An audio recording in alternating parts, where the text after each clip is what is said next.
Y parte 2, desde mi punto de vista. Ya se están riendo. ¿Entiendes?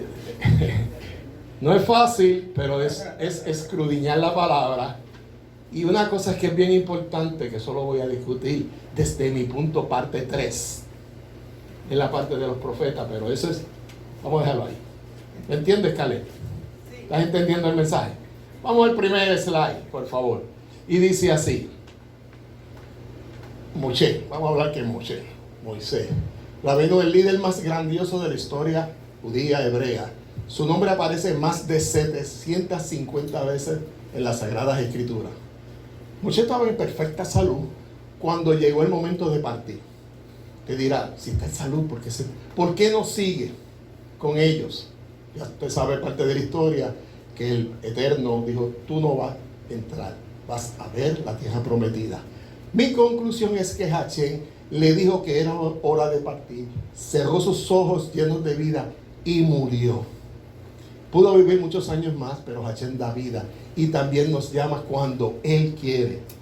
Podemos hacer todos los ejercicios que quejamos, podemos hacer la mejor dieta que quejamos, pero cuando el Eterno dice es hora de partir, hay que entenderlo. Que los que dejamos atrás sufren, vamos claros en eso.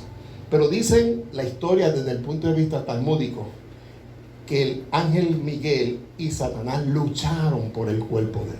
Pero eso es otra historia, que no vamos a entrar en ella. Vamos al próximo.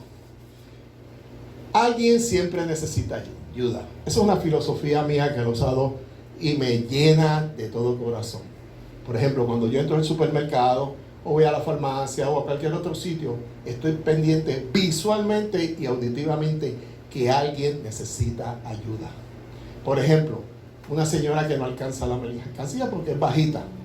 Estoy pendiente. ¿Necesita ayuda, señora? Sí, necesito ayuda, por favor. Muchas gracias. Que tengas muchas bendiciones. Recibí bendiciones. Qué lindo es eso cuando eso sucede. O cuando está lloviendo y el señor o la señora quiere llevar su compra y yo siempre ando con mi paraguas y le puedo ayudar. Más bendiciones. O por ejemplo, cuando alguien tiene las manos ocupadas y hay que abrirle la puerta. Hay que estar pendiente de ayudar al que necesita. Y a veces nos olvidamos y entramos a los sitios y estamos como lo que usan los caballos. Unas gringolas ahí, ¿entiendes? Y vamos como que entrada por salida. Hay que estar pendiente de amar a tu prójimo cuando más lo necesita. No quitar nada de la palabra de Hashem, de Yahweh. Dice la palabra en Devarim 4. No añadan nada que yo les mando, ni les quiten nada si no observen mis mandamientos de Yahweh su Elohim que yo les mando. Esta es la parte que siempre me ha chocado. La traducción en español pusieron Génesis. Yo creo que Bereshit es tan fácil decir y tan bonito decirlo. Shemot, que no tiene sentido con Éxodo. Vayikra, Levíticos. Benidbar, Números. Y la más interesante de todo, qué difícil es decir Deuteronomio.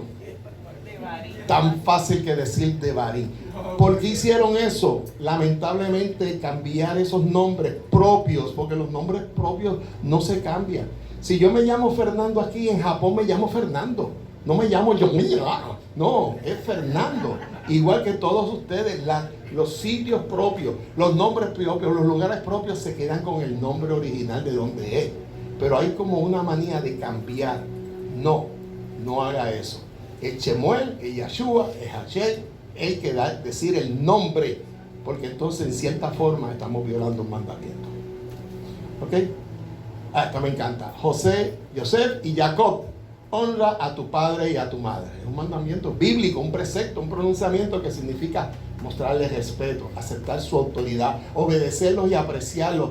Se encuentra lo mismo en el Antiguo Testamento que en el Viejo Testamento. Ahí están los lugares donde se encuentra. Y primer mandamiento con una promesa de bienestar y larga vida en la tierra. En el próximo slide voy a explicar un poquito más de esto. Se puede honrar a los padres a través de los pensamientos, palabras, acciones, cómo expresarle amor y gratitud. Pedir su opinión, pasar tiempo con ellos, cuidar de sus necesidades. Mi experiencia es cuando mi madre, primero mi padre falleció y fuimos al funeral aquí cerquita, yo estaba tan feliz de que todo lo que él me había pedido lo había cumplido. Yo no lloré, pero mis 3 hermanos lloraban y lloraban y lloraban, y era porque le fallaron. Se olvidó ese mandamiento, ¿entiendes? De honrar padre y madre, ¿entiendes? Igual pasó después con mi mamá. Lloraron y lloraron, y yo estaba con ella. Todo lo que me pidió, me dijeron muchas cosas que no voy a mencionar aquí, yo las cumplí. En el caso de mi papá, me pidió una gallina para recoger los huevos allá y lo hice, ¿entiendes? Y además de eso, le pidió a mi hermana que le comprara esas estatuillas de los Reyes Magos, y ella nunca lo compró. Y siempre llevo esa carga. Yo no pude comprarle eso a mi papá, no cumplí con eso. Pero la historia es más interesante cuando continúa el próximo slide. Yosef y Jacob. Yosef estaba en una posición de poder, y eso ya lo he discutido con hermanos aquí.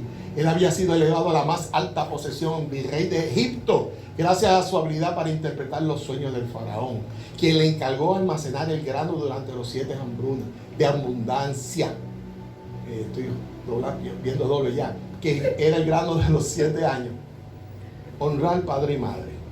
Me da mucha pena decirlo, pero cuando tú estás en esa posición donde estuvo Yosef, sabiendo que tu papá sigue vivo, ¿por qué él no cogió no ir? Porque tenía ese poder, manda 2 o 3 soldados del faraón a ver cómo está papi.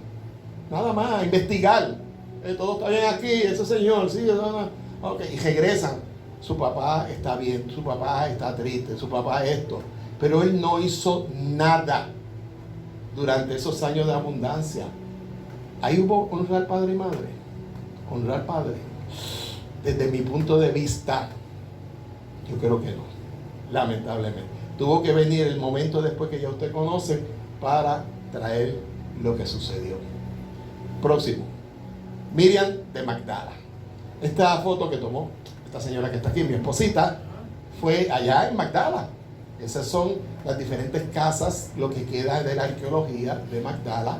En la próxima slide van a ver un mispe en la casa, o sea, en la cercanía de donde ellos estaban. Lo más interesante aquí es que eso yo lo veo porque lo aprendí. ¿Por qué fue escogida María de Magdala para estar cercano a Yeshua? ¿Por qué? ¿Quién me dice? ¿Alguien sabe? ¿Por qué tenía que ser ella tan importante? Pues cuando iban a la parte de bautismos o de inmersión, porque dice la palabra que para qué, para tu salvo, de hacer la inmersión, y en este caso había que hacer mikveh. Pero los hombres, ningún apóstol podía tocar a una mujer cuando entraban a las aguas. Tenía que ser una mujer. Ese es mi punto de vista, tan importante para evitar ese contacto de un hombre con una mujer. Inclusive en las danzas tenían que danzar aparte. Había un respeto en ese sentido. Y en la próxima slide que está ahí dice, y les dijo, ir por todo el mundo y predicar las buenas nuevas a toda criatura. El que creyere y fuese bautizado será salvo, mas el que no creyere será condenado.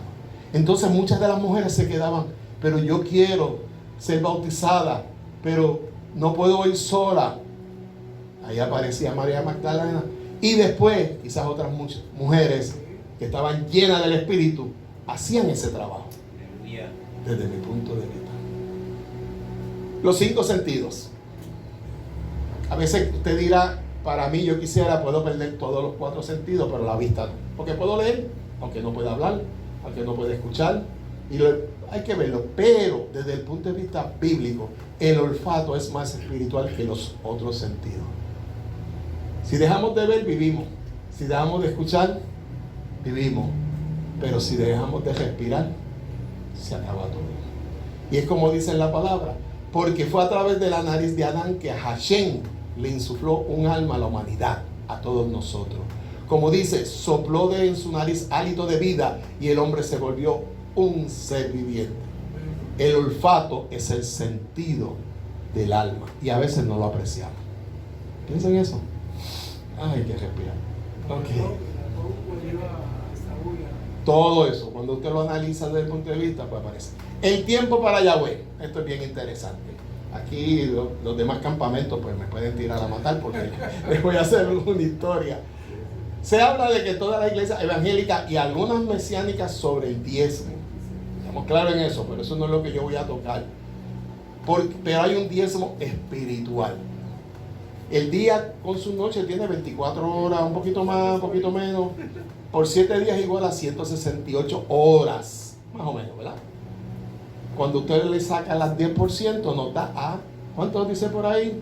16.8. Vamos a darlo a 17. En el próximo slide nos va a dar un margen de que se habla, regestamos las 16.8, las 24 y nos da 7.2. Y bueno, vamos a dejarlo 17 horas despierto y 7 durmiendo.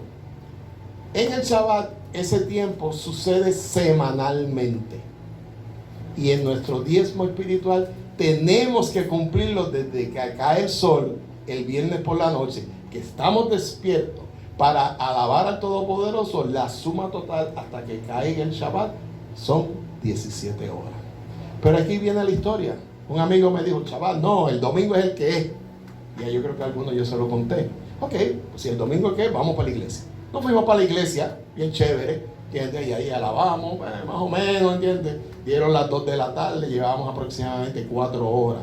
Y ahora, no, ahora hay que ir a comer, definitivamente hay que ir a comer. Comimos 1 hora, hora y media. Y ahora, pues ahora nos vamos para la casa. No, hay que cumplir todo el día alabando al Todopoderoso.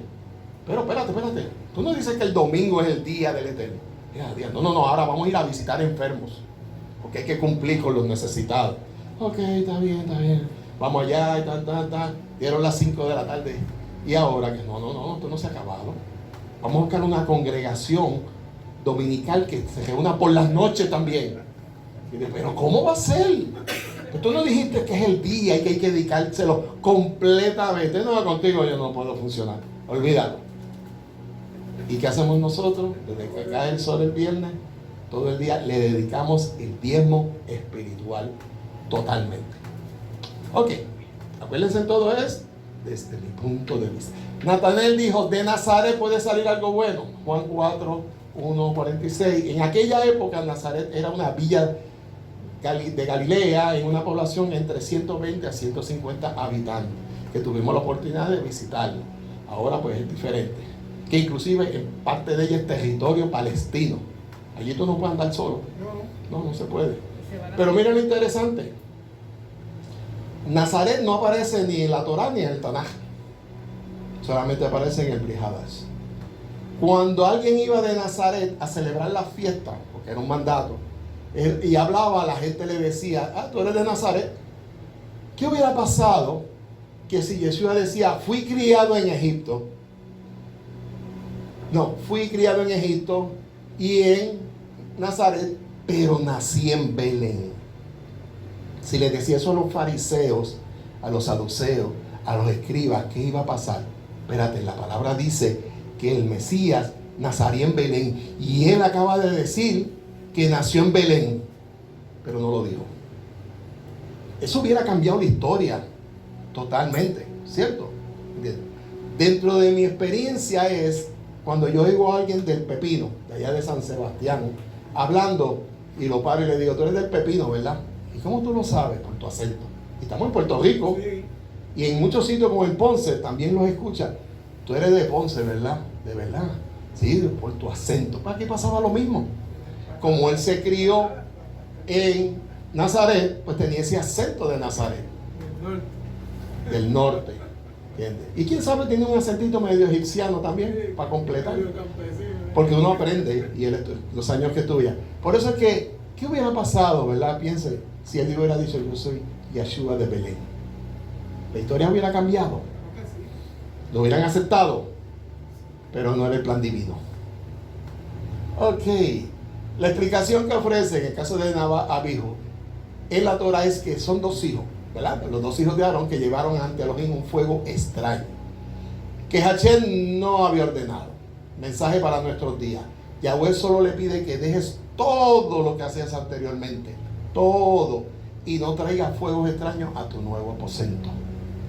Aunque sea lindo, el que tenga oídos para oír, que escuche. Porque hay una palabra que a veces oímos, pero la palabra correcta es escuchar. Porque escuchar, tú piensas lo que te están diciendo. Próximo, el vino y la boda de Caná, ese es bueno también. Y faltando el vino, la madre de Yeshua le dijo, no tienen vino. Y él le dijo, ¿qué mujer que tienes conmigo? Yo me imagino así, ¿ok? Y aún no, digo, eso creo, acuérdense, o sea, hay dos vertientes, sí, madre, bien humilde, bien. Aunque no ha venido mi hora, su madre le dijo a los que servían, lo miró así, a la gente, hagan todo lo que él diga. O le dijo, hagan lo que él les dice, con mucho amor. Yo no estaba allí, ¿verdad? Para saber, pero vamos a poner la vertiente bien chévere, ¿sabes?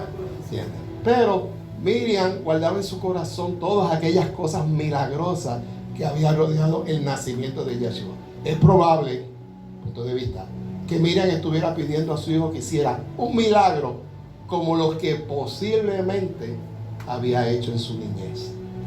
Acuérdense que no todo se puede escribir. Y ella sabía en su corazón todo lo que había pasado, todo lo que estaba pasando y todo lo que iba a pasar. El libre albedrío. Tú sabes, todo el mundo habla del libre albedrío de dos partes, ¿verdad? Yo hablo de tres. Hay tres partes del libre albedrío. Dice así: hacer lo bueno según la palabra. Ahí estamos nosotros, ¿verdad? O hacer lo malo porque son hijos del, no lo voy a decir, pero lo dice ahí, del adversario, del maligno. Y el otro es vivir una vida normal, feliz sin la palabra. Siempre habrá tres caminos. El malo puede convertirse en bueno por algunas pruebas, pero posiblemente nunca seguirá así.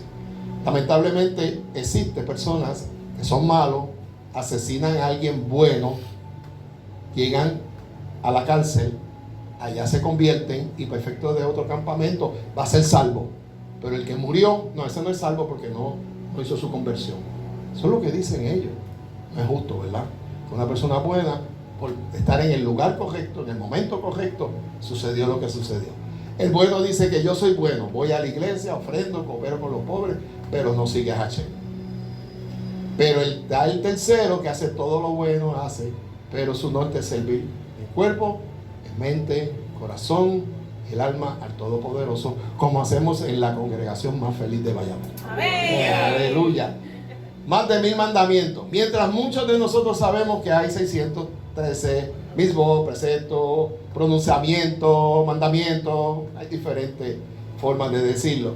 248 positivos, 365 negativos, pero vigente 126 positivos y 243 negativos. Pero mire, lo más importante es que en el Brit Hadash, en el Nuevo Testamento, hay más de 1000. Hay más de 1000, aunque usted no lo cree. Hubo un rabino que se puso a contarlo. O sea, yo le puedo decir a la gente, no, que el Viejo Testamento es difícil. No, el Nuevo cumplirlo es más difícil, aunque usted no lo crea. Y de esos 800 que no se repiten, que son nuevos. 7 cosas que debemos evitar, lo que causa división. Las conversaciones profanas y vanas, la falsa ciencia, cienciología, ¿se han oído de eso? Una religión millonaria, engañando a los pobres porque vive de los ricos, aunque usted no lo crea. Las preguntas necias, la genealogía dentro de la ley, igual que las discusiones sobre la ley. Cuando usted analiza eso, de acuerdo al Nuevo Testamento, usted dice, esto es difícil, esto es difícil, pero hay que cumplirlo. No podemos decir, no, yo no voy a hacer eso, mejor me quedo en el Viejo Testamento porque es más fácil. Pero si seguimos a Yeshua HaMashiach, hay que cumplir con eso uno tras uno. Próximo. La triste historia del rey David. Ay, el rey David. Qué dolor de cabeza yo tengo con este hombre. Segundo rey de Israel, una figura pública central conocida por su victoria sobre el gigante Goliat y otros hermanos de Goliat. ¿Okay? Su reinado de éxitos militares y la consolidación de las tribus de Israel en una sola nación. Su compleja histórica también incluye ser músico, autor de muchos de los salmos, así como de conflictos personales y morales. Especialmente su pecado con Betsabé, que lo arrastró toda su vida. Pero ¿por qué lo arrastró toda su vida y le fue mal todo el tiempo? Porque aunque el Eterno lo perdonó, él no se humilló ante el pueblo. En ningún lado está, dice, me quiero arrepentir de ustedes, pequé frente a ustedes, pero no lo hizo. El rey David no pidió perdón a su pueblo después de cometer el adulterio y asesinato. No solamente eso, sino que el profeta Natán lo confrontó y le reveló que Elohim lo perdonó tras su arrepentimiento. La Biblia describe su remordimiento en el Salmo 51, donde suplica el perdón de Elohim, pero no hay el registro que pidiera perdón públicamente a su pueblo en ese momento específico. Miren, aquí están sus hijos. Un padre tiene que sufrir demasiado con todas las muertes que sucedieron, y todo es por el pecado. El pecado Dios lo perdonó, Elohim lo perdonó, Yahweh lo perdonó, pero él tenía que, como diríamos, arrodillarse frente al pueblo y decirle: pueblo, me equivoqué, me arrepiento, pero no lo hizo. Y lamentablemente su historia es triste. Y la de Salomón, no voy a hablar de eso porque siguió la misma línea de pensamiento. Y eso está desde mi punto de vista, parte 3. ¿Ok? La plaga del censo fue otra de las cosas que él vivió por culpa. Por eso es que nosotros tenemos que ser claros. No es solamente arrodillar y decirle: Dios, perdóname porque hablé mal de Alejandro, por favor. No, serio, sí, no, pues cogiendo el ejemplo. Tiene que venir a donde él, lo dice en la palabra. Si tienes algo con tu hermano, no entres por esa puerta. Primero, digo, si él está aquí dentro, tienes que entrar, por supuesto. Pero si tienes un hermano, ya sea de otra fe, o sea de la familia, tienes que primero pedirle disculpas y entonces entra al aposento. Algo que no sucede muchas veces en los demás campamentos. Y lamentablemente cuando salen, ahí se olvidan del mandamiento: amar a tu prójimo como a ti mismo. La triste historia, Lot y sus 2 hijas. Esto es una historia que me saca, siempre me saca. Debemos de beber vino a nuestro padre. ¿De dónde rayos salió el vino? Y dormimos con él, y conservaremos de nuestro padre descendencia. ¿De dónde salió el vino? Lo suficiente para emborrachar a su papá. ¿Alguien me puede explicar eso? 2 veces. ¿Ah? 2 veces. O sea, 2 veces. O sea, salieron de allá con lo que podían cargar, de Gomorra o una de las 2, no me acuerdo de dónde salieron. Y entonces lo más interesante, Hashem dice a Abraham: vete de tu tierra y de tu parentela. A Lot había que dejarlo, porque ¿cuántos problemas no le trajo Lot? Sí, que había haber una descendencia eventualmente, esto y lo otro, pero fue un dolor de cabeza. Ay, este muchacho, este sobrino mío, cada vez, o sea, lo siento. Injertado, porque tú fuiste cortado de que por naturaleza es olivo silvestre, contra naturaleza. Fuiste injertado en el buen olivo. Cuanto más de esto, que son las ramas naturales, serán injertados en su propio olivo. Voy a explicar rapidito esa parte. Por ser agrónomo tengo la idea. Una vez en Corozal nosotros hicimos injerto en un árbol de toronja, que es la madre de las cítricas. Y en cada rama le injertamos un limón, lima, china, nebo, todas. Y crecieron todas, porque mamá toronja era... Esto pasa también con lo de los injertos. Nosotros somos injertados, pero lo dice la palabra, contra naturaleza. Nosotros no vamos a dar china,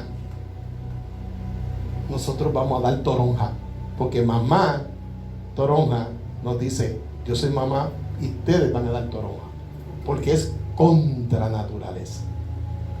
Y a veces estábamos hablando mi esposa y yo de esto, diciéndole: hay gente, de esa gente de que la genética modificada y todo eso, los injertos existían hace miles de años. ¿Cómo puedes decir que eso es algo malo? A mí me hubiera gustado que en vez de sembrar árboles forestales en Puerto Rico, sembramos árboles frutales. Que en cada esquina hubiera árbol para comer. ¿Entiendes? Puerto Rico no necesita que se siembren más árboles forestales. Vayan de aquí a Ponce para que vean que esos montes y montañas es suficiente pulmón para todo Puerto Rico.